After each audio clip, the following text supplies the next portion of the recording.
1990 film Troll 2 has certainly seen not only an upsurgence over the past several years, but also keeps receiving more and more good news as time goes by. The highly acclaimed Troll 2 documentary, Best Worst Movie, has been picked up for distribution, and director Claudio Fragasso himself has even announced plans for a Troll 2 sequel titled, What Else? Troll 2 Part 2. Who knows if this movie will actually happen, but one has to admit, that is a funny title. I mean, he can't very well call it Troll 3, can he? Because after all, there already is a Troll 3. Kinda. Sort of like how Troll 2 is a sequel to Troll. You know, kinda. It's pretty common to knock Troll 2 for not actually having trolls in it, but it did have goblins, the first cousin to the troll, so as far as illegitimate sequels go, it's close enough.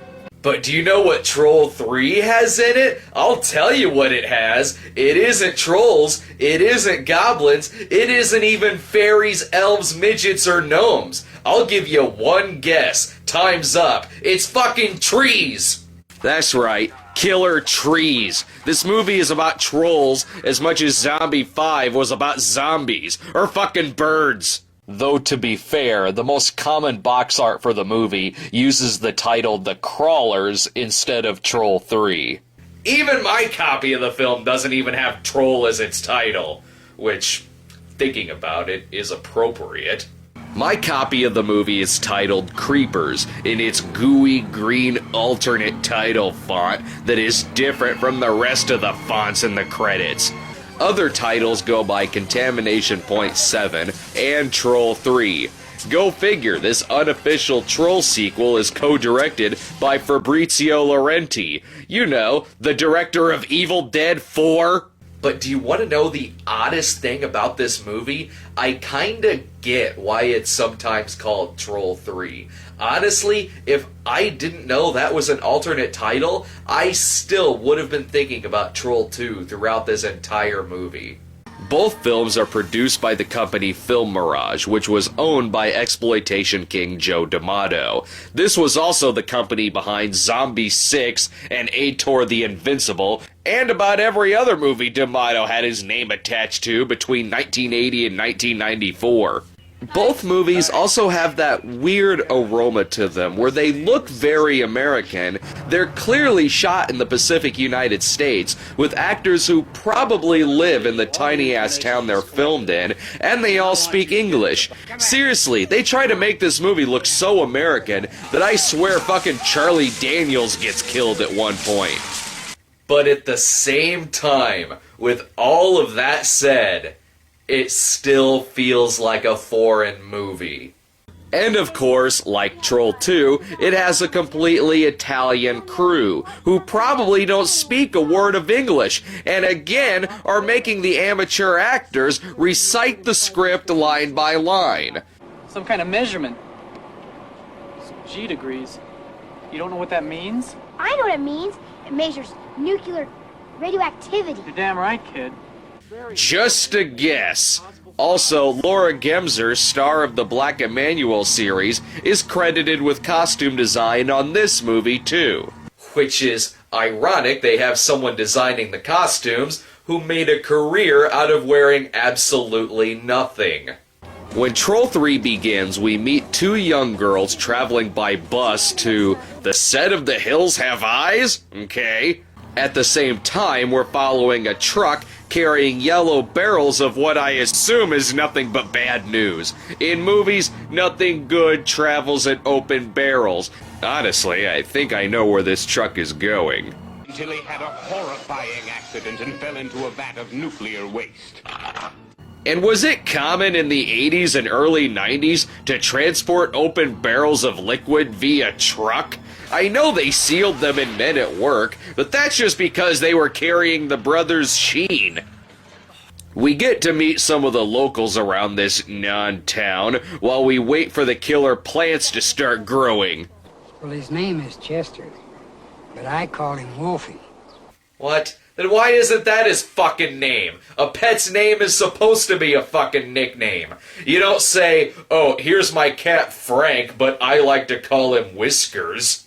The main character in the movie is Josie, who is in town to visit her family and give them awesome 1990 toys. Ooh, foreshadowing! He's gonna play Super Mario Brothers later. Still, that toy looks more like a real plant than this plant does. I think if they move any further to the left, they'll disturb Bruno Mattei filming Hell of the Living Dead. Josie also rekindles her relationship with a former flame. You look the same. You still got that tooth. Yes, just like I always say, when you want to score points with a girl, just remind her of her bad teeth. Hell, call her a bitch while you're at it. I can't believe you're schooling for that shit. Still as bitchy as you were at 16, man. See? You are on your way to getting laid big time, my friend. After fooling around in the woods while the trees watch, the two stumble upon the body of the girl from the beginning of the movie. Not that it matters, because there's a sheriff in the movie who is every annoying, skeptical, redneck movie sheriff combined into one fat piece of cardboard. We already told you everything, Sheriff. Yeah, look, why don't we just go there, okay? There's no hurry. If you really saw a corpse, it's not going anywhere. It won't run away. How do these fucking nitwit sheriffs keep getting elected? I'm afraid if someone told them that they won the election, they wouldn't believe them. Seriously, this sheriff actually says, "ah," in this movie. We're not in high school anymore, Sheriff. Maybe you ought to be. Ah. Ah. Ah. Ah. Ah. I believe this guy is a sheriff about as much as I believe this is a real cell door. It's up to Josie and Lunk to find out the truth themselves. Did a girl come by here? Young, blonde hair, real short shorts? Oh yeah, I can see why he remembered her. You know, with her flowing blonde hair. As it turns out, an evil company is responsible for dumping hordes of toxic chemicals into the woods, causing the trees to grow killer roots that strangle people to death. At first, we really just see moving point of view shots from the roots, which makes perfect sense when in the next shot, the roots aren't moving. The man in charge of the dump is an actor, and I use the term lightly, I'm sure was just the movie's accountant that they put in front of the camera at the last minute. This guy looks like Elisha Cook crossed with Joe Lieberman, and he's about as emotional as an actor as $5 could buy. He's an investigative reporter for some big city newspaper. Oh, Christ. Good lord, if this guy had any more personality, he'd only look mildly bored. Now I'm sorry, Dr. Taylor, but I've other things to do now. I would appreciate if in the future you would limit your concerns to what's going on inside the power plant instead of snooping around. Is that understood? Yes, sir, but You may go now. And when he does try to show some range, it just comes across as scary. Like when he attempts the most awkward, evil laugh I've ever seen on film. You want me to cooperate?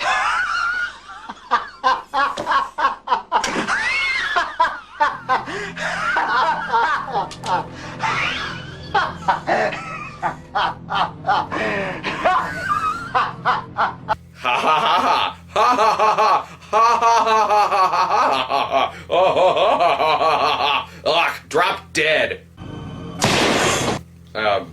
Thanks.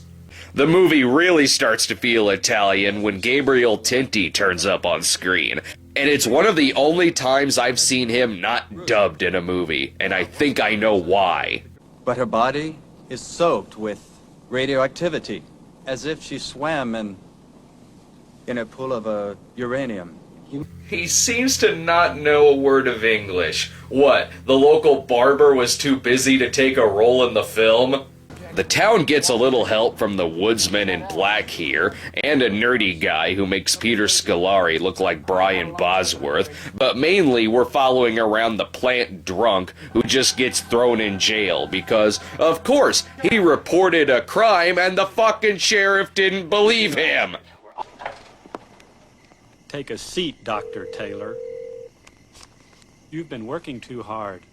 Why would anyone even attempt to report anything to this sheriff? This sheriff seems to be the reason why vigilante justice was invented. This fucking guy was only created so he could die a horrible, horrible death.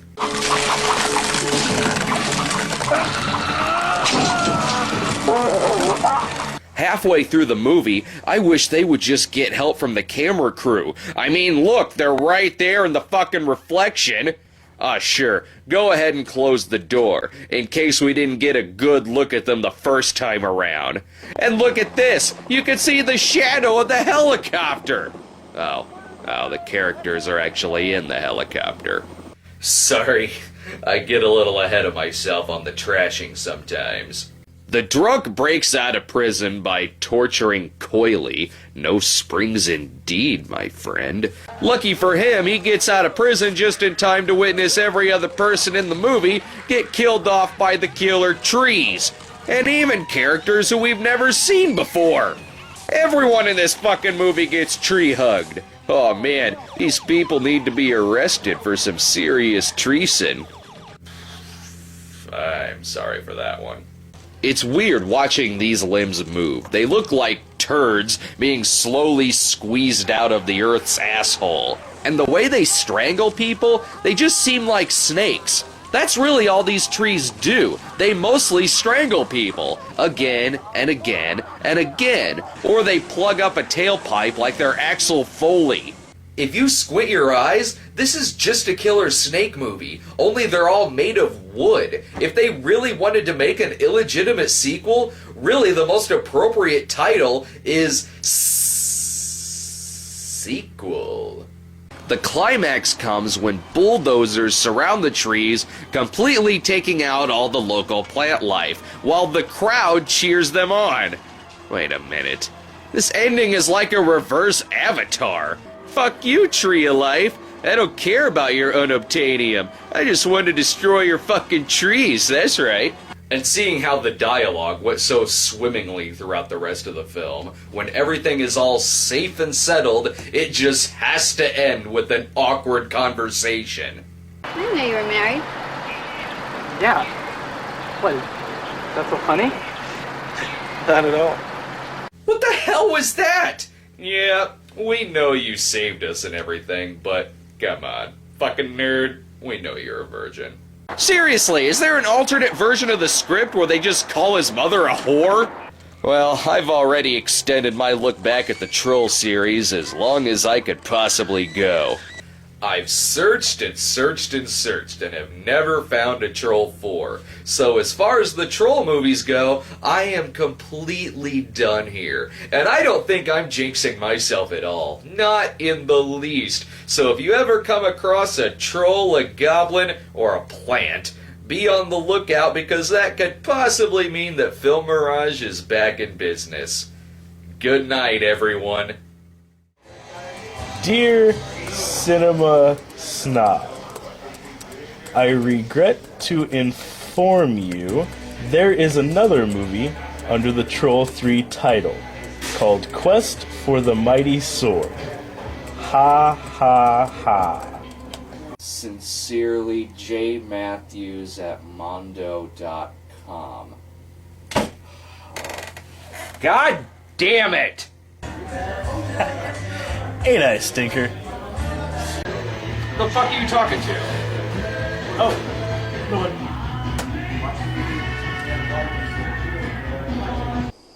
Damn, nosy jerk.